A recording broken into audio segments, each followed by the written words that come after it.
အားလုံးပဲမင်္ဂလာပါ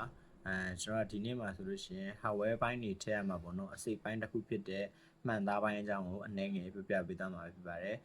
ကျွန်တော်တို့မှန်သားပိုင်းကိုကြည့်ပြီဆိုလို့ရှိရင်ပထမတစ်ချက်ကကြတော့သူ့ရဲ့ display type ပေါ့ display type မှာဆိုလို့ရှိရင်ကျွန်တော်တို့သုံးပြရတဲ့မှန်သားမျိုးစားကဘယ်မှန်မျိုးစားသုံးပေးထားလဲဥပမာ Corning Gorilla Glass 5တို့ Glass 7တို့ 7i တို့ Batet တို့အဲ့လိုမျိုးတွေအမျိုးအစားအများကြီးရှိရပါတော့အထက်မှာဘယ်မျိုးစားသုံးပေးထားလဲဆိုတာတစ်ချက်ကြည့်လို့ရတယ်နောက်တစ်ခုကကြတော့သူ့ရဲ့ screen resolution မှာဆိုလို့ရှိရင်ကျွန်တော်တို့အများသောအားဖြင့် HD တို့ HD Plus တို့ Full HD တို့ Full HD Plus တို့အဲ့လိုမျိုးရှိရပါတော့အဲ့ဒါမှာကိုကဘယ်မျိုးသုံးပေးထားလဲဆိုတာတစ်ချက်ကြည့်လို့ရတယ်နောက်တစ်ခုကကျတော့ PPI ပေါ့ PPI ကကျတော့ဘယ်လိုမျိုးလဲဆိုလို့ရှိရင်သူက pixel per inch ပေါ့နော်သူကကျတော့ PPI အရေးအတွက်များလေကျွန်တော်ရုပ်ထွက် resolution တွေကပို့ပြီးတော့မှကြည့်ရတာပိုဆိုးတယ်ပေါ့အဲ့လိုမျိုးပုံစံမျိုးလေးကြည့်လို့ရတယ်နောက်တစ်ခုကကျတော့သူ့ရဲ့ screen refresh rate refresh rate မှာဆိုလို့ရှိရင်သူက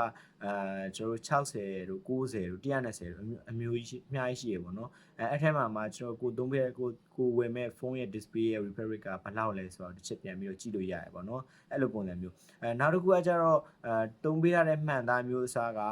ကျွန်တော်တို့ LCD လား AMOLED လားအဲ့ဒါတစ်ချက်ပြန်ကြည့်လို့ရတယ် LCD ဆိုလို့ရှိရင်ကျွန်တော်တို့ကရုပ်ထွက်ကတော့ကောင်းတယ်ဆိုမဲ့ပေါ့နော် AMOLED ကကြာရုပ်ထွက်ပို့ပြီးတော့စိုးတယ်အဲ့လိုပုံစံမျိုးတွေရှိတယ်နောက်တစ်ချက်ကကျတော့သူ့မှာဆိုလို့ရှိရင်သူ့ရဲ့display မှာဆိုလို့ရှိရင်ဘာပဲနေပို့ပြီးတော့ကြည့်လို့ရသေးလဲဆိုလို့ရှိရင်သူ့ရဲ့ screen protection ပေါ့ဘယ်လောက်ထိဒီမှန်သားအကျန်းခံနေလဲဆိုတာကိုကျွန်တော်တို့ပြန်ပြီးတော့ကြည့်လို့ရတယ်အဲ့အပိုင်းတွေကတော့ကျွန်တော်တို့နောက်ပိုင်းမှာဆိုလို့ရှိရင်အသေးစိတ်ပြန်ပြီးတော့ပြပေးမယ်ပေါ့နော်ကျွန်တော်တို့ဒီနေ့ဗီဒီယိုကတော့ဒီလောက်ပဲပေါ့နော်ကျွန်တော် hardware ပိုင်းတွေထဲမှာမှန်သားပိုင်းမှာဆိုလို့ရှိရင်ဒီအစိတ်ပိုင်းလေးတွေကြည့်လို့ရပါတယ်